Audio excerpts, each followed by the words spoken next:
hit record.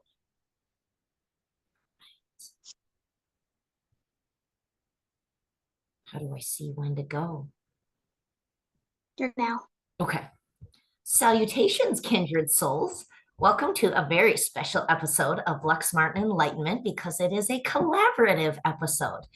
We are here with my friend Nino Perez.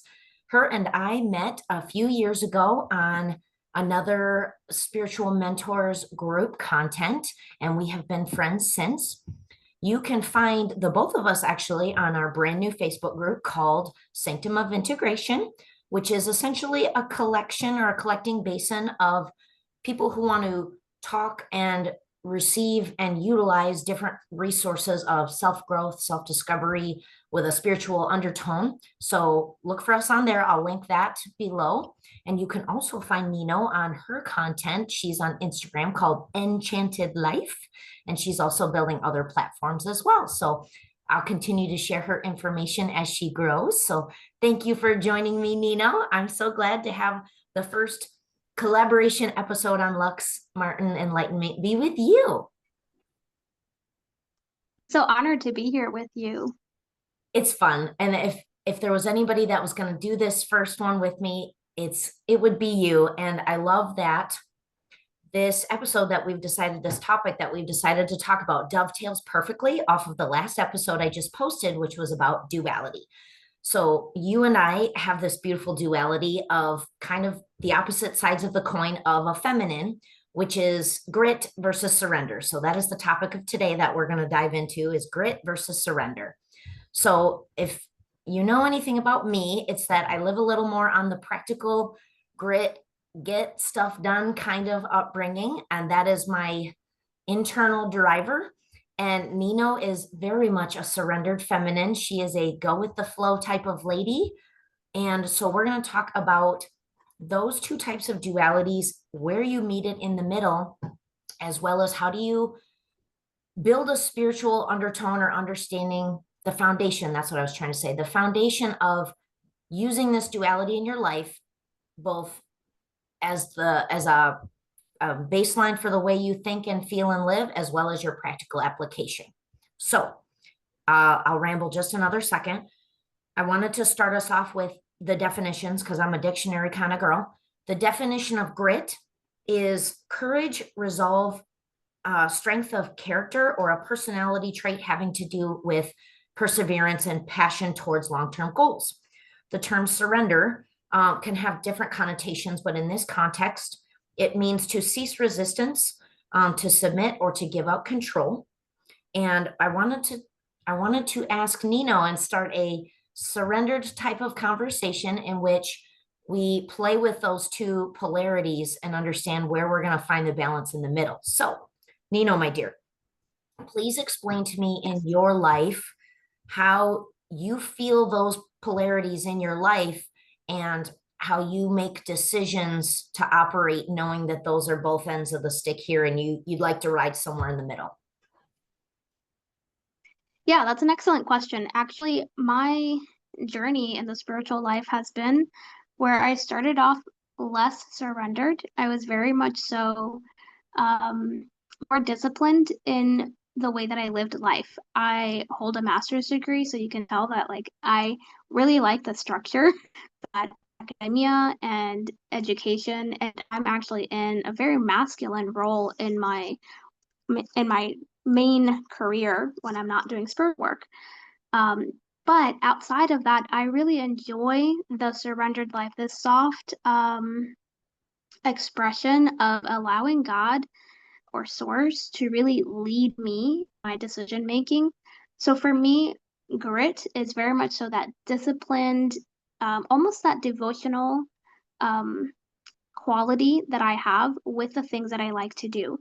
And devotion tends to be that discipline, that grit, more in the line softer feminine because we are approaching it from a place of eros, a place of love that really allows that discipline to feel less masculine and more surrendered in a sense. And so when I make decisions that I I'm in that battle between, do I approach this from grit or do I approach from surrender? I really start with surrender first. I start with surrender first because I am giving up my perceptions, even my limiting beliefs and my fears or my doubts around the topic of before I allow that grit, that passion to lead me into through the actual decision. So to make the decision, surrender, and in the implementation of the decision is when I lean further into grit. I always start with first. That's an What's amazing that bringing point. up for you? I love that because it's almost like leaning towards surrender first. It's like choosing that this is the container from which I will make decisions from. Because then when you let passion lead the surrendered state, you can more easily choose what you decide to put grit into. So although it's kind of like choose one before the other, I feel like that's a really beautiful way to say that by starting from a mind frame of surrender, grit becomes, it feels a lot more like passion, or it feels a lot more like I'm having fun getting it done, or I'm excited to put grit into it because it's not coming from a grinded out work kind of perspective. I operate from this mindset, thus grit becomes very doable. Yeah, absolutely. And I think I learned that over time because I tried to do the grind, the hustle, and it really burned me out.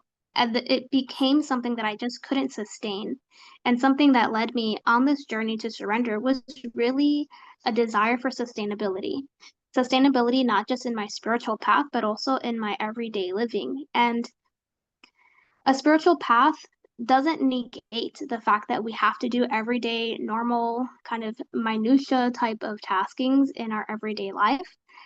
The reality is that's the world that we live in, but keeping that surrendered mindset first, or not keeping the surrendered mindset, more so of choosing the surrendered mindset first, really allows the grit, the perseverance, the discipline to be sustainable, to be easier for me. And maybe that's easy for me now, but it certainly wasn't easy for me before. And I'd really love to hear, as someone who has more of that grit in you, you're more go-getter in your everyday life. I would love to hear, why would surrender not feel kind of safe or comfortable or even ideal for you right now? Like, what keeps you in that grit over surrender? Ooh, what a good question. So I think I'll start by answering in the fact that I love that you suggested that you need sustainability. So, as I mentioned, I grew up from an upbringing of very hardworking family. You get stuff done at all costs, even at the cost of yourself. And it took me a really long time to understand that I was burning myself out. And even though I would very quickly, or attempted, put a lot of effort into covering burnout up, it showed up again and again and again in my life. And it finally dawned on me that, like, that hustle culture doesn't work for me. My body doesn't like it. My soul doesn't like it. And so it took many years of feeling burnout and just banging my head into the wall of, why doesn't this work for me? And just realizing that maybe you, Lux, your body, your soul wasn't meant for hustle culture. That doesn't resonate with you anymore. And so to me, your in more so to answer your question, it begged me to ask myself the question, am I willing to do this differently now that I've seen that my whole life grit can only take me so far before burnout approaches? And so, like you had mentioned, I really started to gain clarity of what safety and surrender and softness felt like. I craved it. I really wanted to feel what it was to live a life that felt easier in all aspects. Like, that feeling of ease is just such a desperate craving now, that I decided that it was worth being uncomfortable or confused or foggy in the approach for a while, knowing that what I was doing my whole life thus far wasn't going to work continuing on. Yeah, that makes sense.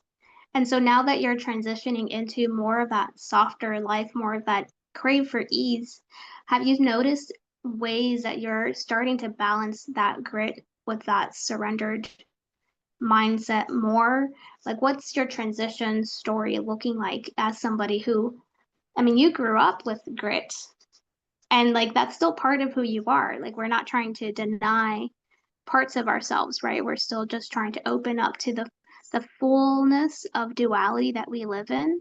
And that allows you to just slide the scale a little bit of grit and surrender. What's that transition looking like for you? How are you balancing it? Oh, really good question. And this is the part where I have to let myself joke about it a little, but at the same time, I am starting to let myself off the hook and not, laugh it off a little bit. But as I started to let myself make the daily choices of asking myself continually through the day, do I want to do this? Do I feel inspired to do this? And a lot of times when my body said, no, rest, or no, not today, my ego, my head went, well, but you got to get it done. And why put it off? And you gotta. So I had to kind of like tell my head to shut up for a little bit and let it look kind of weird in my life that I don't feel like doing this today. I don't feel like putting my energy and effort into this particular thing today, whether it was work or a deadline or a project.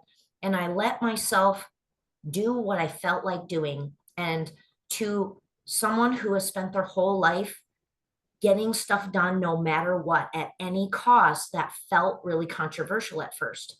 But now that I let myself do that, I've really let my life, what looks like, fell apart. I've changed careers a couple times recently. I want to spend all my time working on my personal business and my platforms. And it looks a little willy-nilly. It looks really unstructured to someone like me who has spent their whole life needing structure and forward movement always. But I will say that I feel so much better. I can feel the difference in my body. I I feel like, not quite literally, but I almost feel like I'm aging slower, or I feel more youthful because I'm not pounding my body and my spirit into the ground at all costs. And I feel like when I do get that inspiration to work hard at something, it gives me energy. It doesn't take from me. That was probably the key one right there, is the grit that I want to put into something doesn't exhaust me, or if it does, it's in a great way, instead of that soul sucking way. The grit is inspired with energy instead of sucking the life out of me. Yeah, I completely understand that. I like the way that you noticed the changes within your body, right? Um, I remember when I was in full burnout stage, I was sick all the time. Mm-hmm. And to move into surrender allowed my body to heal in a way that gave me more energy to do the things that I was passionate about that I didn't have before. And I think that's where we can start to see if we're balancing it correctly, right? Because I remember when I first started, I leaned towards over rest, over surrender to a point where I was like, whatever happens, happens, and I'm just gonna let life happen to me. But it meant that a lot of times I was compromising my own values for the sake of surrender. Mm-hmm. And sometimes, I juxtapose that with when I remember when I was overly grateful, overly disciplined, and I beat my body to the ground to where my body was breaking down on me. And so to have that balance and to be able to tell when you're tipping that scale a little bit too far on one side over the other, like this is really about balance. It's not about doing one more than the other. And I like how you highlighted when you were finally in that grit that was appropriate after surrendered in certain areas of life, how it gave you more momentum, more inspiration, and it actually filled you rather than drained you. I think Mm-hmm. this is one of the key differences in noticing doing this too much or not enough, because over surrender caused me stagnation. It caused me to be in procrastination and stagnation and kind of this willy-nilly, floaty, whimsical state that meant I wasn't getting anything done. And that was actually detrimental to my own being. Versus in the grit, if I'm overly gritty, I could be overperforming, overexerting myself, myself out in a way that I could no longer be present with what was going on in life in such a way that I could hear my guidance, my inner guidance. Because when you're over in one area or the other, like over surrender means that you're probably listening to too many other people's opinions or even other guides that aren't always for your best interest. And if you're in your over grit, you're not leaving room to hear any of that, but you're Mhm. also completely self-sufficient in a way that is more detrimental to you than to allow yourself to receive help when you actually need it. I have a question for you that might be intriguing, especially to someone like me who always grew up fearing being on the lazy end.